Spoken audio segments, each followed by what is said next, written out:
Good morning, students. So this is class 12th physics and I'll be discussing the test solution of chapters number 1 and 2. Okay, so the question number 1 says charge on a capacitor is reduced to half. What will be the effect on its capacitance?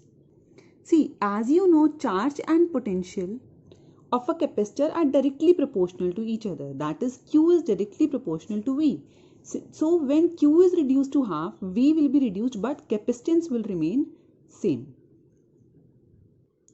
Okay, so the second question says what will be the effect on the electric field strength as one penetrates a uniformly charged non-conducting sphere.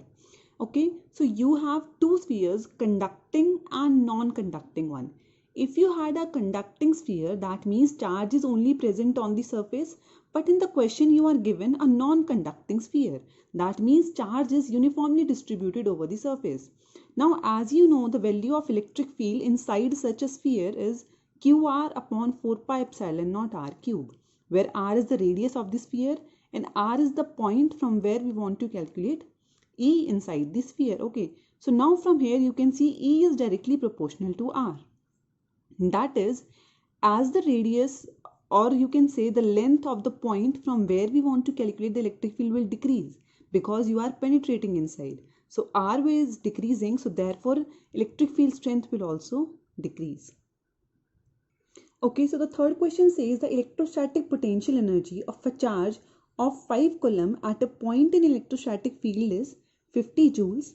What is the potential at that point? So you know U is equals to VQ. This you have studied in your theory lectures. So energy is given to be 50 joules and charge is of 5 coulomb. So V will come to be 10 volts. Okay, so the question number 4 is, in that question you are given the potential with which an electron is accelerated, which is of 5 volts. So the kinetic energy of the electron will be EV, where E is the charge of electron. So just put the value of E, that is 1.6 into 10 to the power minus 19, and V is 5, so you will get the answer to be 8 into 10 to the power minus 19 joules. Okay, so the next is question number 5th. It says, if the radius of a soap bubble is doubled, what will be the effect on capacitance? So as you know, because capacitance is directly proportional to the radius of a spherical capacitor, so if R is doubled, capacitance will also get doubled. Okay, so next is question number 6. It says a dipole of dipole moment P is placed in external electric field E making an angle of 30 degree. Now it is rotated so that it makes an angle of 60 degree. So that means theta 1 is 30 degree and theta 2 is 60 degree. So you have to calculate work done to do this. Now you know the formula of work done is nothing but minus PE cos theta 2 minus cos theta 1. So just put the values of theta 2 and theta 1 to be 60 and 30 respectively. Put the values and you will get the answer to be minus PE by 2 into 1 minus root 3. Okay, so now as you know, this quantity 1 minus root 3 will be negative because value of root 3 is greater than 1. So this is negative, so that means minus minus will be positive. So you can say work done is coming to be positive. And as you know, work done is nothing but U2 minus U1. So if work done is positive, that means this quantity is positive. That means final is greater than initial. So you can say potential energy is increasing. Okay. Okay, in 7th question, you have to calculate the equivalent capacitance for this network. Now clearly see, this is nothing but a balanced bridge. For example, see, this is P, Q, R and S. Now if you put P upon Q is equals to R upon S, that is C upon 2C is equals to 2C upon 4C, that is coming to be equal.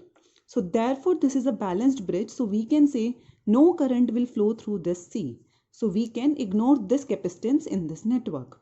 Okay, so when we will ignore this, then this C and 2C are connected in series. Similarly, this 2C and 4C are connected in series, and then the combination of them is connected in parallel. Okay, so we'll use the formula for C and 2C to be in series. So answer will be 2C upon 3. Similarly, 2C and 4C are again in series. So answer will be 4C upon 3. Now this combination is in parallel. So the answer will be 2C upon 3 plus 4C upon 3. So when you will add them, you will get final answer to be 2C. So this is the equivalent capacitance of this circuit.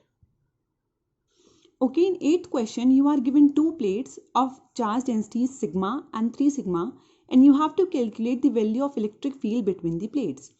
Now you know the electric field due to a single plate. The general formula is sigma upon 2 epsilon naught, where sigma is the respective charge density of that plate. Okay, so now first of all, let us see the direction due to both of these plates. So let us suppose this is first plate and this is second plate, and this is the point where we are calculating electric field. So because first is positive charge, that is positive charge density, so direction of electric field will be away, that is this is E1. Similarly, second plate is also positively charged, so E2 will be away from it, that is this side. Okay, so now as you can see they are in opposite direction, so the net electric field will be E1 minus E2, that is I am considering the direction of E1 to be positive. Okay, so just put the values of E1 and E2. So because this has charge density of sigma, so E1 will be sigma by 2 epsilon naught, and second plate has a charge density of plus 3 sigma. So minus E2 is 3 sigma by 2 epsilon naught. So when you solve them, you will get minus 2 sigma by 2 epsilon naught. 2 will cancel out, so the answer will come to be minus sigma by epsilon naught. So minus sign here shows that the value of electric field is from 2 to 1. Okay. Okay, so the next is question number 9. Okay, so in question number 9, 8 charges are there, Q, whose magnitude is Q, and they are placed at the 8 corners of the cube. And the side of the cube is given to be A, and you have to calculate the potential at the center. So now you know the formula of potential is Q upon 4 pi epsilon naught R. So to calculate the potential, first of all we need to know the distance between the center and this charge which are placed at corners. So now as you would already know that the distance between center and the charge will remain constant for all the charges because all the charges are placed at corners. Okay, so now let us calculate that distance first. Okay, so for that I am calculating this distance, that is first of all I am calculating the diagonal of this square. Okay, so using Pythagoras theorem, that will be under root of a square plus a square, that will be under root 2a. So this diagonal of this particular square is root 2a. Okay, now to calculate diagonal of the cube, see this the distance between the center and charge will be the half of diagonal, right? So I am calculating the diagonal of the cube first. So for diagonal of cube, let us take this line, and this line. So this will make a triangle, this and this. Okay, so now again by using Pythagoras theorem, diagonal will be under root of x square plus under root of a square. X is nothing but root 2a, so it will be root 2a square plus a square, so answer will be root 3a. So if diagonal of cube is root 3a, then our required distance r will be root 3a by 2. So now we know the distance of the particular charges from the center, and there are total 8 charges. So the value of potential will be 8q upon 4 pi epsilon naught r, where r is root 3a by 2. When you'll solve it, you'll get the answer to be 8q upon 2 pi epsilon naught into root 3a. Okay, so the question number 10 says a capacitor is charged to some charged, and now the separation between the plates is increased or it is doubled by pulling the plates apart. Okay, then you have to tell what will be the effect on the potential energy. Okay, so now as you know, Q is equals to CV. The charge of the capacitor will remain constant. Okay, and you also know the formula of U is Q square upon 2C. I have just derived it from half CV square, but you know already that U is Q square upon 2C.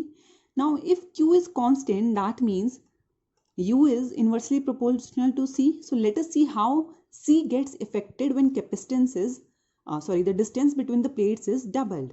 So C is epsilon naught A by D. If D is doubled, that means capacitance will be halved, right? If capacitance is halved, that means your potential, the energy of the capacitor will get doubled. Okay.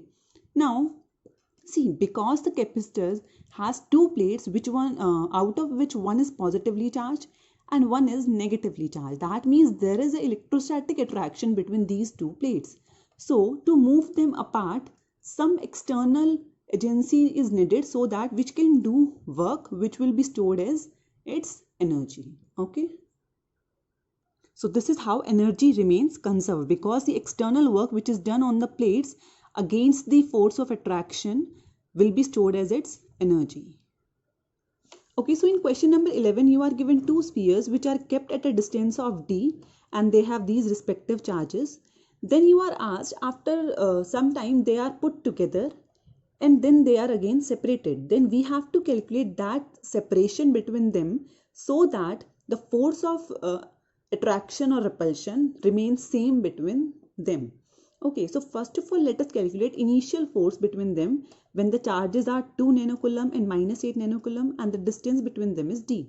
So just use the formula Q1 Q2 upon 4 pi epsilon naught r square. So Q1 is 8, Q2 is 2. Because nanocoulomb is there, so nano means 10 to the power minus 9. So for two charges, that will be becoming 10 to the power minus 18. 4 pi epsilon naught is 9 into 10 to the power 9 into 10 to the power 9 upon d square. So when you solve it, the value of the initial force will come to be this much. Okay. Now they are kept in contact with each other. So as you know, because the spheres are given to be identical, therefore the charge on both of them will become same when they are put in contact with each other. So you can just calculate it by this. Initial was 2 and minus 8. So 2 minus 8 upon 2, that means minus 6. Minus 3. So on both of them, charge will become minus 3 nanocoulomb. Now let us suppose they are put at a distance x such that initial force and final force between them is same. So this is the initial force. Final force will be Q1 Q2 into 9 into 10 power 9 upon x square. So from here you can easily calculate the value of x. That will come to be 3d by 4. Okay. Okay, so the next is question number 12. In that, 3 circuits are given to you and you are asked to tell in which circuit will the charge on the left hand capacitor increase, decrease or remain same when switch S is closed. So let us look at this first circuit first. So this is, you have to tell about this capacitor because this is the left hand side capacitor. So first of all, let us calculate the potential of both the capacitors. So I am denoting this capacitor by 1, this capacitor by 2. Okay, so V1 will be, V is Q upon C, so that means 6Q upon 2C. So its potential will come to be 3Q upon C. Now calculate its potential. So it is 6Q upon 3C. So its potential will come to be 2Q upon C. Now as you can clearly see, V1 is greater than V2. And as you know, charge always flows from high potential to low potential. That means in first case, this capacitor is at high potential. This capacitor is at low potential. So therefore, charge will flow from this capacitor to this capacitor. So we can see the charge of left hand side capacitor will decrease. So in this case, charge will decrease. Now proceeding similarly in second case. Again, I am calculating their potential. So the V1 will come to be 2Q by C and V2 will come to be 3Q by C. Now in this case, V2 is greater than V1. That is, charge of this, potential of this capacitor is greater than this one. So charge will flow from this to this. So in this case, its charge will increase. So charge will increase. Again, similarly in third case, if you calculate their capacitance, their potential, so V1 will be 6Q upon 2C, that is 3Q upon C, and V2 will be 3Q upon 2C. Now again, you can clearly see V1 is greater than V2. That means the potential of left hand side is greater. Therefore, again the charge will flow from it. So therefore, charge will decrease. Okay, students, so this was the solution of your test. I hope all the answers are clear now. Thank you.